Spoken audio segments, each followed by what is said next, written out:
She also said that she had a team looking into what she believed she was owed, and she warned future artists about the twists and turns of the industry. Just here to let you know, one way or the other, Universal Music, you're going to have to give up my coins. And so, they'd rather take you out, allegedly, than give you your coins.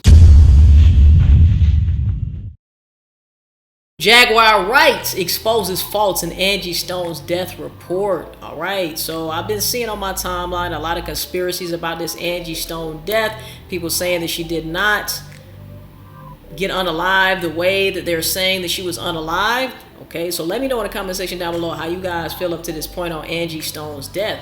I have not really looked into it too much. I used to be really big on conspiracies, but this one in particular I have not done any research on. I have not looked into at all. Okay, so we're gonna see what Jaguar Wright has to say on Angie Stone and her unalivement or unaliveness. All right, so let's go ahead and get into it. Make sure you tell a friend to tell a friend to tell their aunt, your mama, tell their uncle Joey, still a hoe. Let's get right into the video and let's get it. Signs. I think she was starting to figure out that her home had been breached. 3 months later, she gone, and she died on her son's birthday. So sad. Her son, D'Angelo,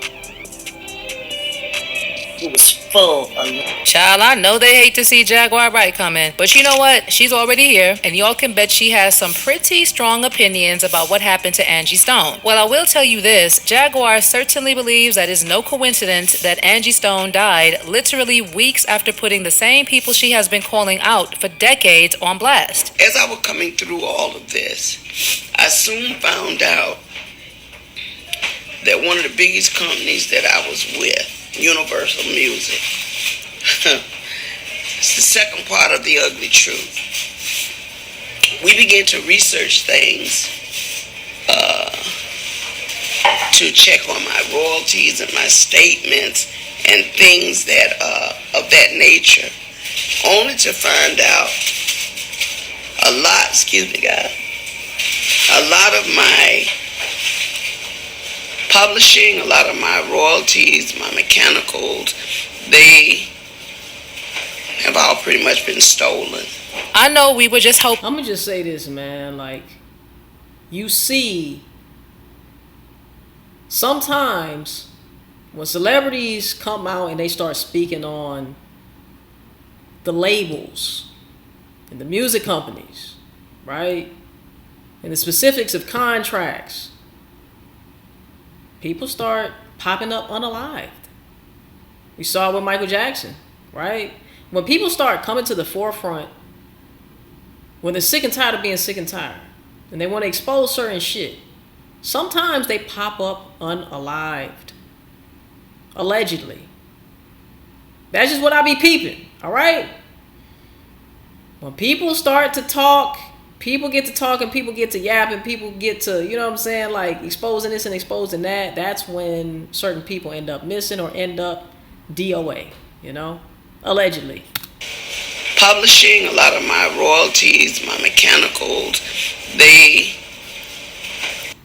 An innocent accident, but given everything that is coming up, it's looking very fishy, y'all. And just so you know how sketchy this whole thing is, there was a witness who claimed they assisted someone, potentially Angie Stone, immediately after the van's initial crash. And this individual described a scenario consistent with the two collision narrative presented by ALEA, highlighting the chaos of the scene when the 18-wheeler struck the van Angie was in. But right now, nobody can find the video of that witness on her TikTok, but I did a bit of digging and found it. Here's the story. About 4 a.m. on Saturday morning, me and my daughter were driving to Charleston, South Carolina for her Sweet 16 birthday getaway. We came up to a truck with a trailer and its flashers were on, so we slowed down some, and that's when I noticed there was an overturned vehicle in the fast lane. And it looked like it just happened. I pulled over, I put my flashers on, and I told my daughter to stay in the car, and I ran over. It was a van, and I ran over, and there were so many people in this van, and they were just trying to get out. And I asked if they'd called the cops, and they said, we're just trying to get out. And they were helping this woman out off the side of the van, and I grabbed her hand, and I helped her get down, and she seemed out of it, and I was holding her hand, and she was wobbling around, And I said, baby, you got to sit down. And then the next thing I know, I flew and I fell down to the ground, and it felt like something not ran over me, but brushed over me. Like something just swiped over my body. And I got up and I could hear screaming. And I just focused in on one screaming, and it was my daughter. So why did she delete the video? Was she threatened? And is the witness even okay? Or is this whole situation a sacrifice, just like Jaguar said? Well, we've also had Tyler Perry doing an entire sermon on how black artists deserve to be paid what they are worth in light of the death. And Monique being like, sir, am I a joke to you? Baby, a lot has been going on, and I hope you are seated. Okay, based on reports about what happened, Angie was riding in the back of a van to Atlanta from Alabama when it flipped over and was subsequently hit by a big rig, and everyone else in the cargo van survived except Angie. The Alabama Highway Patrol said in a news release that the 2021 Mercedes-Benz Sprinter van turned over on Interstate 65 at about 4:25 a.m. Saturday, March 1st, before being hit by a 2021 Freightliner Cascadia truck driven by a 33-year-old man from Texas. The Sprinter driver and 7 others in the van were taken to Baptist Medical Center for treatment, but Angie was pronounced dead on the scene. I mean, at first glance, it looks like it was just an accident, right? Well, in the days following Angie Stone's tragic passing, different narratives began to circulate on social media platforms, raising questions about the circumstances surrounding her death. Some posts suggested that there was no 18-wheeler involved, and others claimed that the accident was staged. Other posts also speculated that the passengers of the van might be hiding the truth about the incident, implying that Angie Stone had not died in the crash as reported. But you know what people like Jaguar have been suggesting? That the death definitely had something to do with Angie exposing Universal Music Group. Now, Angie's connection to Universal Music Group stems from her role as a songwriter for MCA, which she began in 1990. MCA Inc. is the parent company of MCA Records that was rebranded as Universal Studios Inc. in 1996, with its music division becoming Universal Music Group. She was signed to MCA Universal as a songwriter and formed the R&B trio Vertical Hold under their umbrella. But in the weeks leading up to her death, Angie had discovered that UMG had been stealing from her for decades, and she even did a video explaining the situation. She went into detail about the misappropriation of her earnings over a career spanning more than 4 decades. That's when they pop up missing, I'm telling y'all, man. Beginning of the video, she talked about how she was battling a severe blood infection that forced her to pause her touring schedule and seek immediate medical attention. And during her 2-week recovery under intensive care, Angie said she discovered the concerning irregularities in her financial records. Then she dropped the bombshell that a lot of her publishing, her royalties, and her mechanicals have all pretty much been stolen by UMG. Angie said that after being in the business for 40-something years, she wondered where her royalties were going, as she wasn't receiving them. She then discovered that Universal Music had been receiving all her royalties and mechanicals, and that they had taken pretty much everything. In her candid video, she expressed profound disappointment with what she perceived as both negligence and deliberate financial misconduct. A walking testimony that God has carried me all this time, because if you only knew how much money they have taken from me, how much they have stolen from me, monies that I'm supposed to be, I should have been able to retire 20 years ago with the money I've made, supposedly. But there are key people that have been driving the ships. And what they've been doing is improperly representing me, improperly stealing from me, taking things in their own hand, changing and switching lanes because they knew I didn't know that part. See, I'm not an attorney. I don't know everything. What I learned how to do was go out, work hard, get paid, come home, pay my bills, take care of my family. That part. The legal side, when you hire attorneys and managers and agents, they're supposed to make sure the gray area over there that they're in the driver's seat for. She also said that she was doing whatever was necessary to ensure UMG paid her for her life's work, for her children and for her grandchildren. She also further alleged that proper registration procedures for her songs had been neglected, and she claimed there were several class action suits over her songs that were never properly registered by the companies she signed them over to. In addition, she also said that she had a team looking into what she believed she was owed, and she warned future artists about the twists and turns of the industry. Just here to let you know, one way or the other, Universal music, you're going to have to give up my coins. And so, And I'd rather take you out, allegedly, than give you your coins. so what I'm doing now is whatever is necessary to make sure they pay me for the legacy of my life, for my children and my grandchildren. They're going to have to give me my money. I mean, when you sit back and think Bruno Mars, Dr. Dre, when you think about all these people that have sampled music, if they're filthy rich on it, what's our problem? Or my problem? Oh, yeah.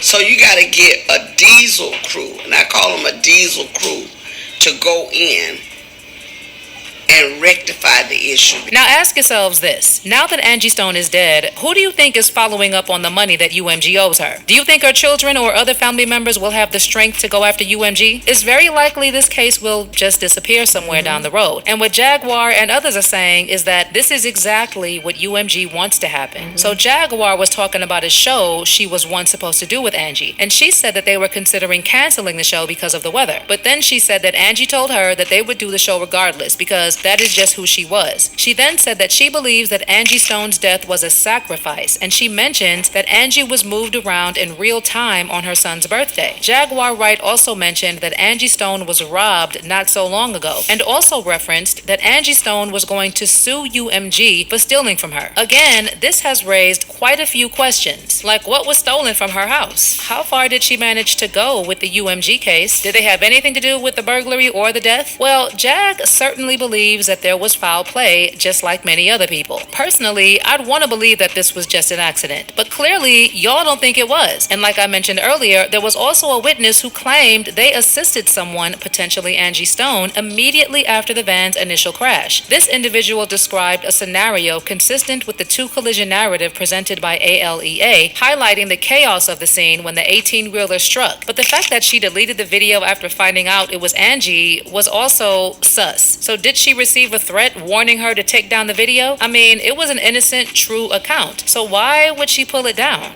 I looked up, and there was an 18-wheeler there to cross the median into the other, into oncoming traffic, and I knew that's what hit me and ran over, and brushed over me was the 18-wheeler. And my daughter's freaking out. She'd already called my husband by then and my father-in-law, and I just told her we've got to get to the hospital. I can't breathe. It was so hard to breathe.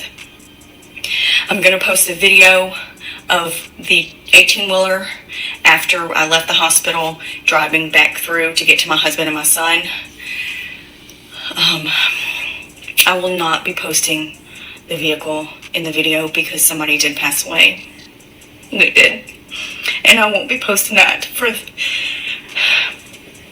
respect for their family. This death has also brought some wounds to the surface for some people like Monique, who took to IG to criticize Tyler Perry's tribute. In case you missed it, Tyler Perry delivered a powerful eulogy at Angie Stone's memorial, blending heartfelt tribute with sharp critique of the music industry's exploitation of artists. While speaking before a grieving audience, he honored Angie while condemning the systemic injustices that denied her and so many others the financial rewards they deserved. Y'all gotta forgive me because I'm angry at the way she was treated. I did not know all the things that she was going through. Recently, I found out because I'm not on Instagram. I'm not being hooked and manipulated by an algorithm telling me what to think and how to feel. So I don't see everything. But to think that this woman was in the business for all of these years, and there's a difference between performing because you want to and performing because you have to. All of those years, all of those songs, all of that money that was owed to her, where is it? It's wrong. It is wrong. And I'm tired of seeing us struggle and go through things and work hard and not reap the benefits of what we were supposed to reap.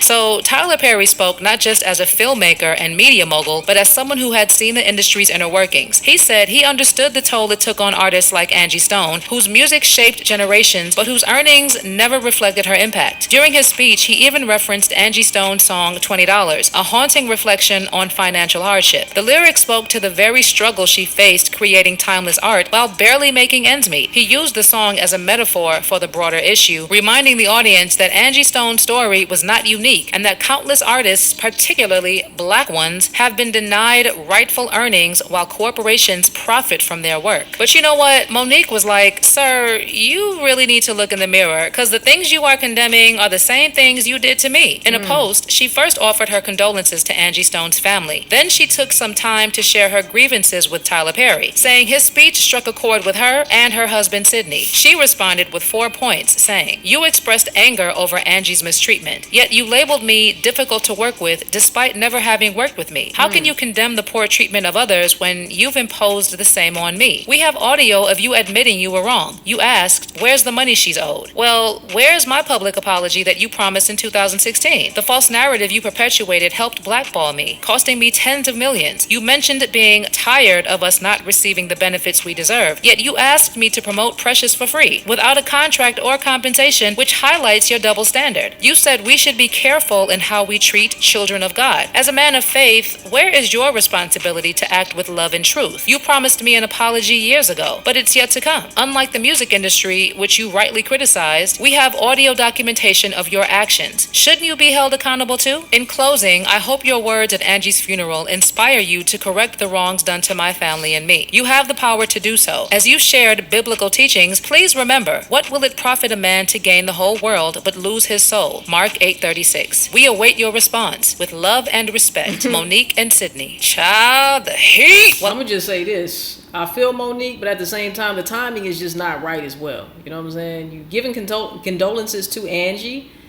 but at the same time, you're making it about your issue with Tyler Perry too. You know, I feel like the timing was tacky. I'm gonna say that. All right, the timing was tacky. What she was saying was facts, but the timing was tacky in my opinion. But maybe she felt like this was the only time she could get in there and it still get some type of traction. I don't know, but at the end of the day, I felt like the timing was tacky. At the end of the day, we are celebrating the life of Angie Stone, and it should be about her and not about Monique, in my opinion. Let me know what y'all think. Your response with love and respect. Monique and Sydney. Child, the heat. Well, I doubt Tyler Perry is going to respond. But do you think it was proper for Mo to bring this up at such a time? No, I don't. I just said that. Let me know what y'all think in the comment section down below, man. At the end of the day, there are a lot of conspiracies that go on. You know, Angie Stone is another one. And let me know what y'all think. I want to know your opinion in the comment section down below. You know, I like to tread very lightly when it comes to these subjects nowadays, as y'all already know, man. I'm not going to say too much. But let me know what y'all think in the comment section down below. Do you guys agree with Jaguar Wright? Was this a sacrifice? You know, was this a coincidence? Was she saying too much about, you know, the label, about her music deals, about the details of her being cheated or allegedly the label stealing from her and things of that nature? Did she say too much? Is that what actually ended her? Or do you actually believe that she did die from the car accident as a result of the car accident? Let me know in the comment section down below how you guys feel about this. You know, was this whole thing a setup, or was this something that was just divinely timed for her to go? You know what I'm saying? Was God just calling her home at this current moment in time? Let me know in the comment section down below, man. I love y'all. I appreciate y'all. Yeah. Other than that, tell a friend and tell a friend and tell their Aunt, your mama, tell their Uncle Joey, still a hoe. I will see you guys in the next motherfucking video, and I love y'all, man. Peace. We out, baby.